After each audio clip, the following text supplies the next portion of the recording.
welcome. Today we'll be discussing about the stomach. In this part I'll be discussing about the general anatomy of the stomach. The stomach is present on the left side of the body.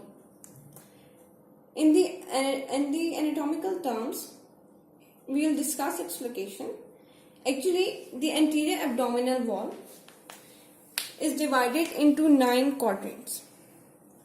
As I have shown in this diagram, that it is divided into 9 quadrants. I'll not be going into the details of these 9 quadrants, but I'll tell you some things about it. That this middle region and this region, the 9 quadrants are like this. This is the abdominal wall. Okay. So this region, this is the epigastric region, this is the umbilical region, and this is the hypogastric region. Okay. There is nothing difficult in this, that this is the epigastric, umbilical, and the hypogastric region. In this, the stomach extends from the left costal margin till the umbilical and the epigastric regions. So here, this is the diagram. In this I have shown that this extends from the left costal margin, as it is present on the left side. So it is extending from the left costal margins and extending into the epigastric and the umbilical regions. I'll show you its correct diagram also. Okay, see in this diagram that the stomach is extending from the left costal margin till the epigastric and the umbilical regions. Okay, so now the structure. The structure of the stomach is that it has a lesser curvature and it has a greater curvature. The peritoneum that encloses the lesser curvature is known as lesser omentum, and the peritoneum that encloses greater curvature is known as the greater omentum. Next, we'll discuss the parts of the stomach. This is the cardiac sphincter, and here this is the pyloric sphincter.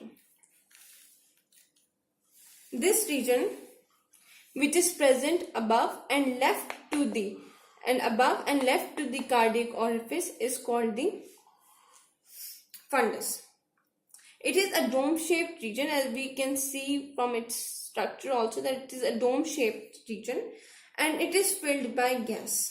So what is this? This is fundus. Next we have the body. Body extends from the cardiac sphincter till the insiuria angularis. So this is the body, with extending from the cardiac sphincter till the insiuria angularis. So what is insiuria angularis? It is nothing but a notch which is made on the lesser curvature of the stomach. So this hole is this part of the stomach is called the lesser curvature. Okay, the notch formed on the lesser curvature of the stomach is called the insiuria angularis. Then we have the pyloric antrum. Pyloric antrum extends from the insiuria angularis till the pylorus. So this is the pyloric antrum.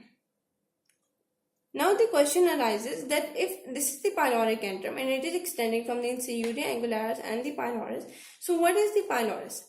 Pylorus is a tubular structure, tubular passage of the stomach. As we can see that in its upper part the stomach is distended, but its lower part it is tubular. Over here from the pylorus it starts as a tubular passageway. So this tubular passageway is known as the pylorus. And in this pylorus we have a pyloric sphincter and a pyloric canal. So as I was discussing about the pylorus, so I thought of demonstrating the pylorus as the tubular passageway. So if I fold this page, so this tubular passage is called the pylorus. And in this pylorus, as we can see that there is a cavity over here, which is known as pyloric cavity. So this is the pyloric canal, this is the pyloric canal. So we can see that there is a canal in here, and this is the pyloric canal. So the pyloric sphincter, there is a pyloric sphincter in here, and there is a pyloric canal. Pyloric orifice is formed by the pyloric canal. So what is this? This is nothing but like this. So if this is the sphincter, like if we constrict it over here, and this is the canal. So the canal is leading to the sphincter. So it is also forming the sphincter. So it is also forming the pyloric orifice, not the sphincter. Pyloric orifice, which is emptying the stomach contents into the duodenum. Now we'll discuss the layers of the stomach. The layers of the stomach are three. The mucous membrane.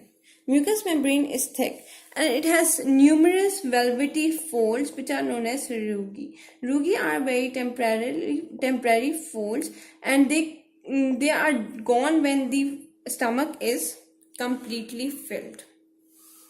Now there are three types of muscles in its wall: the outer longitudinal, the middle circular, and the inner oblique.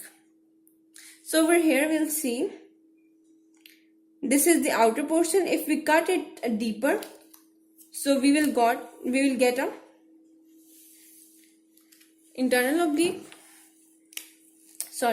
inner circular, and then this is the oblique.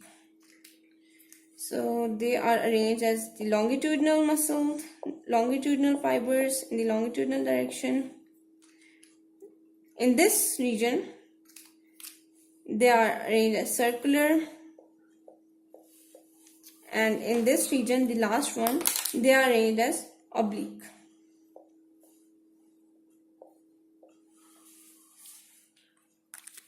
So we'll discuss the relations. The anteriorly. Here I have drawn a hypothetical diagram. This is just for understanding. Over here I have shown this is the costal margin, and these are the ribs. I have not shown over here so that you can see clearly. Okay. So this is the diaphragm. This is the diaphragm. This is the liver. This is the left lobe of liver, and this is the right lobe of liver. And over here we have the stomach.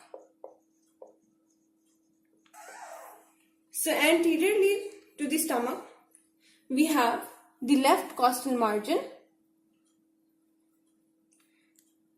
the left lobe of liver, the diaphragm as it is extending over here and in front of the stomach.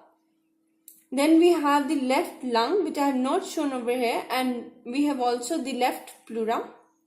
And we should not forget the anterior abdominal wall, which is present anteriorly to the stomach.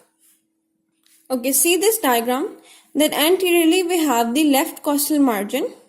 This is the stomach. So we will see the things which are present anteriorly to it. Left costal margin. Over here we can see the diaphragm. This is the diaphragm which is seen between the ribs. The left costal margin, diaphragm, left lobe of liver, the left lung, the left pleura, and the anterior abdominal wall.